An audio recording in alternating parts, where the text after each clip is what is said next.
Hello everyone, my name is Arun Prakash Soni from ये school. आज बात करेंगे हम एक्टिव पैसिव की। तो वॉइस को हमारे दो टाइप के होते हैं, एक एक्टिव होता है, एक पैसिव होता है, एक्टिव वॉइस और पैसिव वॉइस। तो हमारे वॉइस के दो टाइप्स हमने बताया अभी। एक हमारा होता है एक्टिव वॉइस और एक पैसिव वॉइस, ये दो होते हैं। वॉइस हमारा बताता है क्या है, कोई सब्जेक्ट ने कुछ काम किया है या सब्जेक्ट पे कुछ काम हुआ है, वो हमारा कौन बताता है, वॉइस। और इसके दो टाइप होते हैं, एक एक्टिव वॉइस होता है, एक पैसिव वॉइस होता है। इसको अगर हम और इसी लैंग्वेज में बोलेंगे तो हम ये कहेंगे कि जो मतलब डायरेक्टली हम बोल देते हैं वो एक्टिव वॉइस, और जो हम उसको इनडायरेक्टली बोलते हैं वो हमारा हो गया पैसिव वॉइस। इसी के बाद हमारा आता है इनडायरेक्ट और डायरेक्ट, वो भी समझेंगे, लेकिन पहले एक्टिव वॉइस समझ लेते हैं क्या होते हैं। तो एक्टिव वॉइस हमारे दो टाइप के वॉइस हमारे दो टाइप के होते हैं, एक एक्टिव वॉइस एक पैसिव वॉइस। अब जैसे मैंने बोला कि एक्टिव वॉइस क्या होते हैं, इसका अगर मैं एग्जांपल बताऊं तो क्या होगा, द प्यून, ये एक एग्जांपल मैं ले रहा हूँ sentence, the peon open the gate. अभी मैं समझाने के लिए एग्जांपल लिख रहा हूँ कि एक्टिव वॉइस और पैसिव वॉइस में डिफरेंस क्या है। तो जैसे सब्जेक्ट को हम इधर इस साइड राइट हैंड साइड ले आए और ऑब्जेक्ट को हम लेफ्ट हैंड साइड लेकर चले गए। तो गेट देखो, यहाँ पे हमारा ऑब्जेक्ट था, वो हमारा सब्जेक्ट की जगह पर आ गया। प्यून हमारा, ये तो हमारा सब्जेक्ट, ये हमारा ऑब्जेक्ट की जगह पे आ गया। ये आपको एक बेसिक डेफिनेशन है या बेसिक इसका कैरेक्टरिस्टिक है कि आपस में इंटरचेंज हो जाते हैं, ठीक है। तो अगर कहीं आपको दिया हुआ है एक ऑप्शन में 4 और आपको अगर तुरंत टिक करना है, तो जैसे यहाँ पे प्यून लिखा हुआ है और लास्ट में देखिए आप प्यून किस में आ रहा है, जिसमें आ रहा होगा वो टिक कर दीजिए। अब ये हो गया एक। उसके बाद दूसरा हमारा क्या है, वो हम हमेशा थर्ड फॉर्म यूज़ करेंगे। पैसिव वॉइस में हमेशा थर्ड फॉर्म यूज़ होगी। तो यहाँ पे ओपन का थर्ड फॉर्म ओपनड होता है, तो यहाँ पे मैंने थर्ड फॉर्म यूज़ किया। अगर लास्ट में ये भी दिया हुआ है और ओपन भी लिखा हुआ है, तो उसके बाद चेक करेंगे बाय लिखा हुआ है कि नहीं। तो बाय की जहाँ पे बाय लिखा होगा वही हमारा ऑप्शन टिक कर देंगे, वो सही हो जाएगा। तो ये हमारे हो गया पहचानने का तरीका कि कैसे हम एक्टिव और पैसिव वॉइस में डिफ्रेंशिएट करते हैं। अब आते हैं इसके रूल्स पे और इसके वर्किंग पे, क्या क्या हमें इस पर वर्क करना है। Use the subject of active voice as the object, जो मैंने भी बताया है वही सेम पहला रूल है हमारा कि सब्जेक्ट को ऑब्जेक्ट की तरह ट्रीट करना है और ऑब्जेक्ट को सब्जेक्ट की तरह यूज ट्रीट करना है। तो हमारा पहला रूल क्या हो जाएगा, फर्स्ट रूल, सब्जेक्ट को हम ऑब्जेक्ट, मैं इसको ऐसे लिख रहा हूँ एरो बना के, सब्जेक्ट को ऑब्जेक्ट और ऑब्जेक्ट को सब्जेक्ट, तो आपस में ये वॉइस वर्सा चेंज हो जाएंगे। इसको आप इधर स्वैप कर सकते हैं सब्जेक्ट को और ऑब्जेक्ट को इधर, ठीक। उसके बाद हमारा मेन दूसरा हमारा क्या है, always use third form of verb, वो भी मैं भी बता चुका हूँ। तो third form of verb use होगा,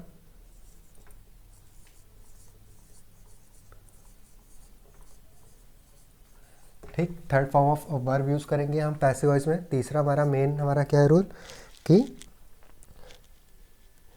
जो हमारे हेल्पिंग वर्ब होंगे वो किस में चले जाएंगे, हमारे पैसिव वॉइस में। अब इसका क्या मतलब है वो भी बता रहे हैं। हेल्पिंग वर्ब जो हमारे हैं वो किस में चले जाएंगे,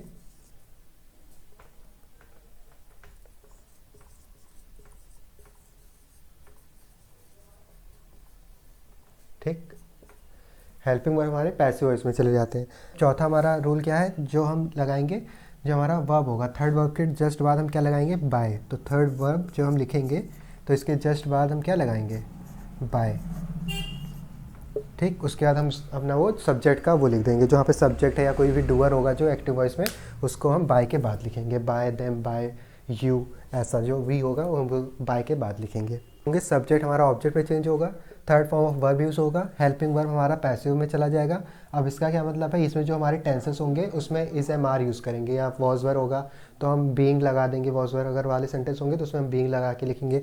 उसका मतलब ये है कि पैसिव, जैसे कि हम अगर हम बोलें जैसे प्रेजेंट इंडेफिनिट टेंस होगा यानी सिंपल प्रेजेंट, तो अगर इसको हम पैसिव में बदलना होगा तो हम इज एम आर लगा के चेंज करेंगे, ठीक। उसमें इज एम आर लगेगा हेल्पिंग वर्ब, ना कि डू डज ये लगेगा। और third form of verb use होगा, उसके बाद बाय लगा देंगे। इतना हमारा क्लियर है। तो जैसे यहाँ पे दिया हुआ है प्रेजेंट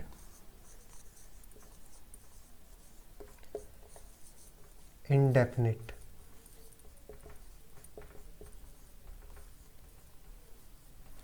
प्रेजेंट इंडेफिनिट टेंस। अब प्रेजेंट इंडेफिनिट टेंस कौन से हमारे होते हैं, जो मैंने कल भी पढ़ाया आपको, या इससे पहले जब भी आप ये वीडियो देखेंगे तब मैंने आपको क्या बताया कि इससे जब होता है डेली रूटीन बताता है, और हमारा क्या बताता है उसमें कि जो हमारे यूनिवर्सल फैक्ट्स होते हैं ये सारे हमारे किस में आते हैं, प्रेजेंट इंडेफिनिट टेंस में। मतलब जो हम डेली रूटीन में यूज़ करते हैं बेसिकली वो वाले, तो उसको हम किस में चेंज कर देंगे, उसका हेल्पिंग वर्ब हमारा चेंज हो जाएगा इज एम आर में, ठीक।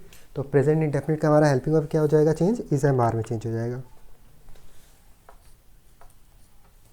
Is am are. ठीक, तो इज एम आर हम यूज़ करेंगे। अगर हमारा प्रेजेंट इंडेफिनिट में दिया हुआ है तो उसको हम इज एम आर लिखेंगे। जैसे मैंने बोला आई राइट अ लेटर, तो ये हमारा किस में है, प्रेजेंट इंडेफिनिट में है, मैं एक लेटर लिख रहा हूँ। अगर मैं इसको वो बदलूँ पैसिव वॉइस में तो क्या हो जाएगा, a letter is written by me. ठीक है, a letter is been sorry a letter is written by me. तो इसमें क्या हुआ, मैंने इज लगाया, यहाँ पे हमारा प्रेजेंट इंडेफिनिट में क्या था, आई राइट अ लेटर। अब इसको मैंने प्रेजेंट, ये प्रेजेंट टेंस इंडेफिनिट है।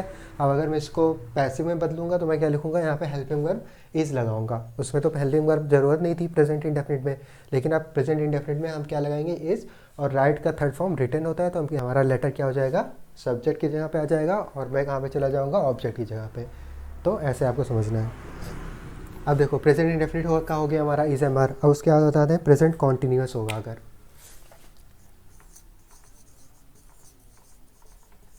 प्रेजेंट कॉन्टीन्यूअस टेंस, अब प्रेजेंट कॉन्टीन्यूअस मैंने कल बताया था, जैसे कि फिर से मैं बता रहा हूँ, तो जो होते हैं कॉन्टीन्यूअस जहाँ पे आएगा वहाँ पे आईएनजी हम यूज़ करते थे। तो यहाँ भी हम आईएनजी तो यूज़ कर नहीं सकते वर्ब का हमें, क्योंकि थर्ड फॉर्म यूज़ करना है। तो हम क्या करेंगे, यहाँ पर एस एम आर तो दिया होगा क्योंकि कॉन्टीन्यूअस है, तो कॉन्टीन्यूअस में देखो हम एक एक स्टेप आगे चलते चले जाएंगे। यहाँ पे देखो प्रेजेंट इंडेफिनिट के बाद प्रेजेंट कॉन्टीन्यूअस आता है, तो देखो प्रेजेंट कॉन्टीन्यूअस हम यहाँ पे उसका हेल्पिंग वर्ब यूज़ करेंगे। यहाँ पे प्रेजेंट कॉन्टीन्यूअस के बाद क्या आता है, प्रेजेंट परफेक्ट कॉन्टीन्यूअस आता है, वहाँ पे बीइंग लगाते हैं, तो यहाँ पे क्या लगाएंगे, BEING वाला बीइंग लगाएंगे। ठीक है, तो ये वाला हम इसको कुछ ध्यान रखना है, इसको शॉर्ट फॉर्म में बता रहा हूँ यहाँ पे कैसे याद करेंगे। प्रेजेंट इंडेफिनिट के उसके और एक हायर ऑर्डर में चले जाएंगे प्रेजेंट कॉन्टीन्यूअस में, तो वहाँ पे जो इज एम आर यूज़ करते थे वो उसको हम यूज़ करेंगे प्रेजेंट इंडेफिनिट में। प्रेजेंट कॉन्टीन्यूअस टेंस में हमारा इज एम आर यूज़ होता था, तो इसमें एक और ऐड कर देंगे बीइंग, BEING। ठीक, तो इतना आपको ध्यान रखना है। तो यहाँ पे क्या लगाएंगे, हेल्पिंग वर्ब हमारा क्या ऐसे बन जाएगा, BEING, बीइंग। ठीक है, तो यहाँ पे क्या है, प्रेजेंट कॉन्टीन्यूअस में is am are plus being. उसके बाद ये हमारा पहला हो गया टाइप, दूसरा टाइप। उसके बाद तीसरे टाइप पे आते हैं, उसको हम किस में चेंज करेंगे, present perfect continuous, present perfect, present perfect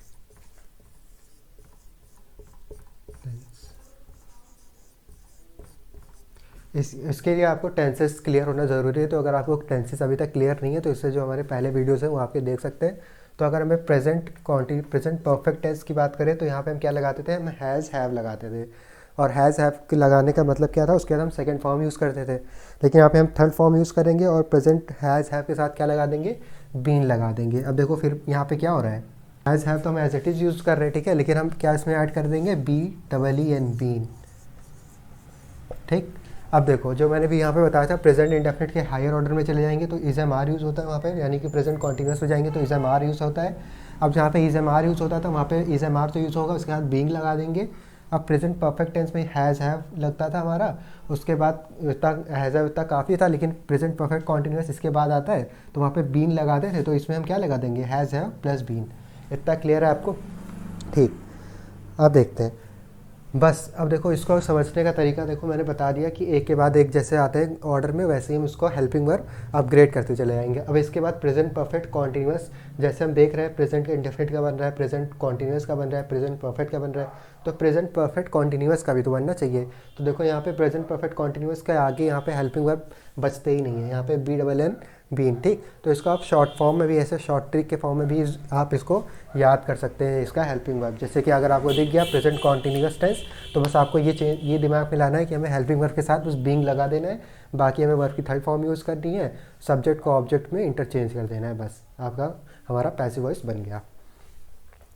अब देखो इसके बाद हमारा सिर्फ पास्ट इंडेफिनिट पे चलेंगे, तो पास्ट इंडेफिनिट को हम किस में चेंज कर देंगे, मतलब उसका हेल्पिंग वर्ब हम किस में चेंज करेंगे, उसमें वॉज वर्ब लगा देंगे। जहाँ पे इज एम आर लगता था उसके बाद पास्ट इंडेफिनिट के बाद क्या आता है हमारा, पास्ट कॉन्टीन्यूअस। तो पास्ट कॉन्टीन्यूअस में हमारा यूज़ होता है वॉज वर्ब, तो वहाँ पे हम क्या यूज़ करेंगे, वॉज वर्ब। पास्ट इंडेफिनिट का हेल्पिंग वर्ब किस में चेंज हो जाएगा, वॉज वर्ब में।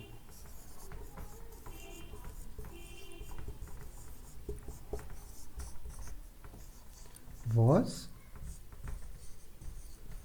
वर्ब, ठीक, वॉज वर्ब में हमारा ये चेंज हो जाएगा। अब इसको नोट करते चलिए साथ साथ, और इसको नहीं दो तो स्क्रीनशॉट भी ले सकते हैं। अब सिमिलरली जैसे यहाँ पे हम बीइंग और बीन यूज़ करते आए हैं, हम पास्ट में भी यूज़ करेंगे। तो हमारा पास्ट में क्या हो जाएगा, पास्ट कॉन्टीन्यूस इसके बाद आएगा।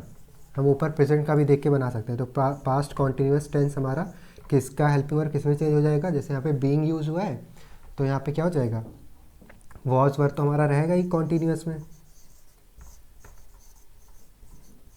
और इसके साथ क्या ऐड हो जाएगा, बीइंग, BEING, बीइंग। ठीक, जैसे कि हम प्रेजेंट में करते हैं। उसके बाद हमारा सिक्स्थ पार्ट क्या है, हमारा पास्ट परफेक्ट कॉन्टीन्यूस। तो यहाँ पे जैसे प्रेजेंट परफेक्ट है तो यहाँ पे क्या हो जाएगा, पास्ट परफेक्ट कॉन्टीन्यूस टेंस। किस में चेंज हो जाएगा, जैसे यहाँ पे बीन लगा हुआ है वहाँ पे क्या लगाते थे, आपको हमने बताया था कि बहुत इजी होता है याद करना, past perfect continuous, sorry past perfect. तो वहाँ पे सिर्फ हैड लगाते थे, चाहे वो सिंगुलर हो या प्लूरल हो। तो यहाँ पे क्या होगा, पास्ट परफेक्ट हैड के साथ क्या आ जाएगा, बीन आ जाएगा। ठीक, तो इतना क्लियर है आपको। तो यहाँ पे हम क्या करेंगे, हैड प्लस बीन। ठीक, तो इसको आप स्क्रीनशॉट ले सकते हैं या चाहे तो आप इसको नोट भी कर सकते हैं। अब इसको मैं इरेज कर रहा, इसके बाद चलेंगे फ्यूचर टेंस में। फ्यूचर में मतलब हमारा किस में चेंज होगा उसको भी देख लेते हैं एक बार, और इसके बाद हम चलेंगे इसके एग्जाम्पल्स पे।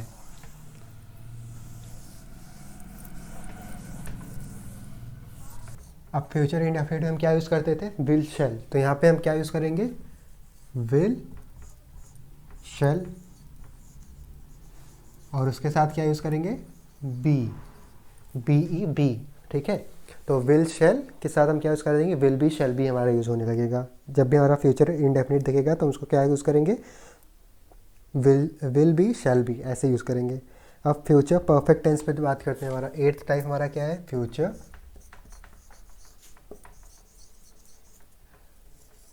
परफेक्ट। तो इसको क्या चेंज करेंगे इसमें, अब देखो फ्यूचर परफेक्ट कॉन्टीन्यूस आता है, तो फ्यूचर परफेक्ट कॉन्टीन्यूस का हमें पैसिव वॉइस बनाना नहीं होता है। तो यहाँ पे हम सीधे क्या यूज़ करेंगे, विल शेल के साथ हम क्या यूज़ करेंगे, हैव बीन। फ्यूचर में हमारे पास दो ही पैसिव वॉइस बन सकते हैं, एक ये और एक ये जो मैं अभी लिख रहा हूँ ये वाला, will shall plus have been. ये है हमारा चेंज करने का रोल, कि हम किसको एक्टिव वॉइस अगर हमें दिया होगा तो उसको हम पैसिव में कैसे बदलेंगे। तो ये हमारे थे 7-8 तरीके के रूल्स, मतलब 8 टाइप के हमारे जो हमारे वो थे टेंसेस, उसको किस में चेंज करेंगे ये हो गया। उससे पहले जो 3 रूल लिखाए थे वो सब आप एक कॉपी में नोट कर लीजिए। उसके बाद चलते हैं, इसके बाद हम कुछ इसके वो देखते हैं एग्जाम्पल्स, और जो थोड़े बहुत चेंजेस बाकी हैं उसको पढ़ेंगे। एक बहुत ही माइन्यूट सा टॉपिक है कि आई वी ये सब किस में चेंज होंगे, तो उसको भी आप लिख लीजिए। आई हमारा किस में चेंज होगा, एक बार सारे रूल्स और वो पढ़ लीजिए आप फॉर्मेट, उसके बाद तुरंत हमारा क्वेश्चन आएगा। I we you they